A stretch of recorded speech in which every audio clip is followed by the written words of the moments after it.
So what are the two possible errors? One error is the utopian notion.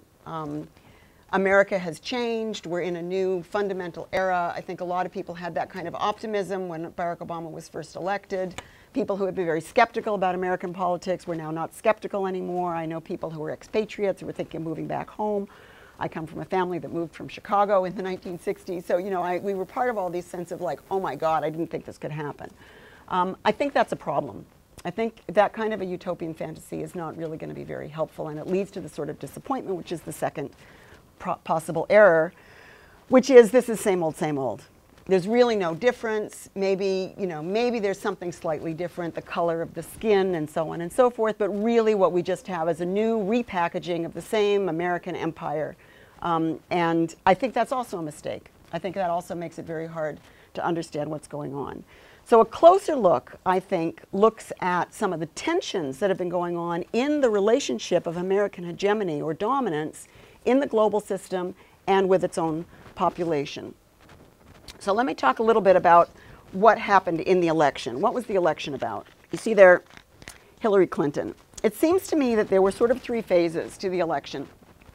And one of the things is, as a professor of political science, political studies, that I was very excited about is a lot of people, certainly the students of political science, but many, many people became really interested in American politics in a way that hadn't been the case before that during the Bush era, around the election of the primaries. I mean, the primaries, you know, American elections go on forever, but people were paying attention to the primaries. So the original contested election seemed to be really an election between Barack Obama and Hillary Clinton.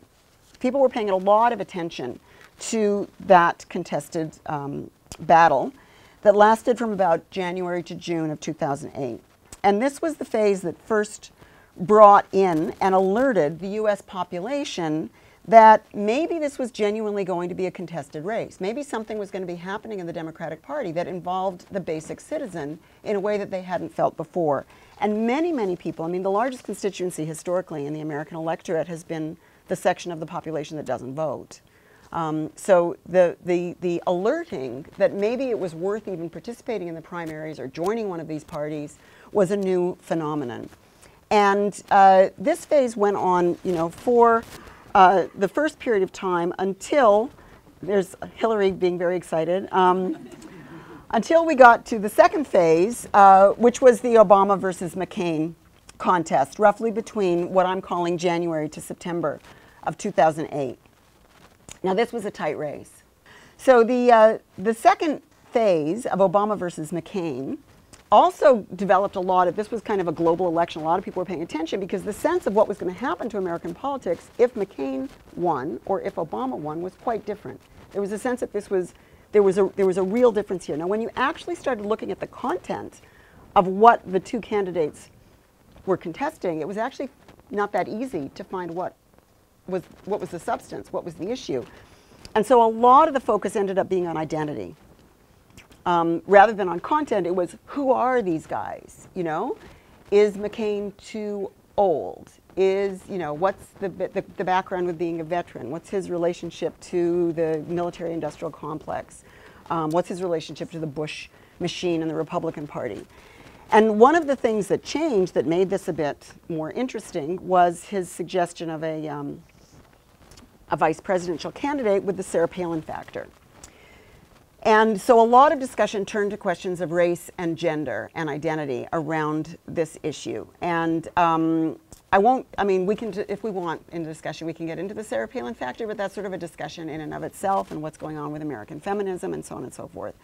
But really, the point is that it was a tight race, and the appointment of Joe Biden, who was Barack Obama's vice presidential candidate, was also interesting, in part because Joe Biden had a history of pretty overt racism, including, you know, racial statements about Obama when he first put his hat into the ring for presidential candidate. So Obama's choice of Biden was also a kind of question of Obama during this phase indicating that he was not just a non-Hillary Clinton candidate.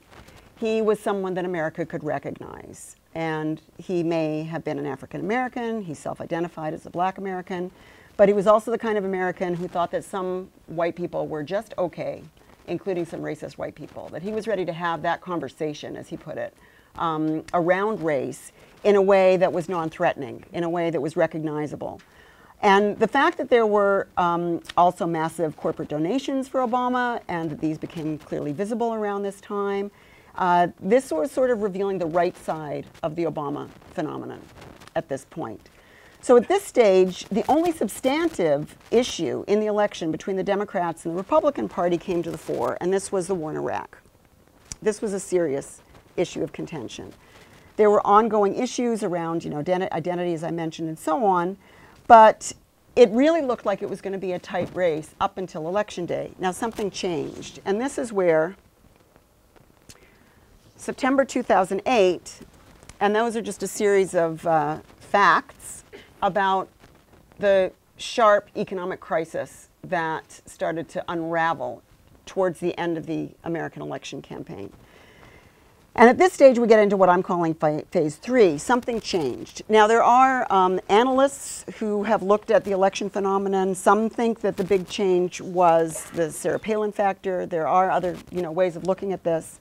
But it seems to me that it's important to look at the question of the extent of the crisis in American economics and what that meant.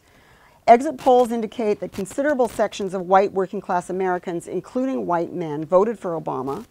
So did America's youth. So did 90% of America's black voters, American black voters. And a decisive factor in the final stretch seems to be the overwhelming crisis of the U.S. financial sector that urged another motivation, which is we have to elect someone that is as far away as George Bush as we possibly can, as far away from his politics, as far away from his economics. And that meant at this stage, as far away from the unbridled freedom of the market, which had led to this crisis, as possible. And McCain was simply too closely associated with the free market politics. And this, I think, benefited Obama.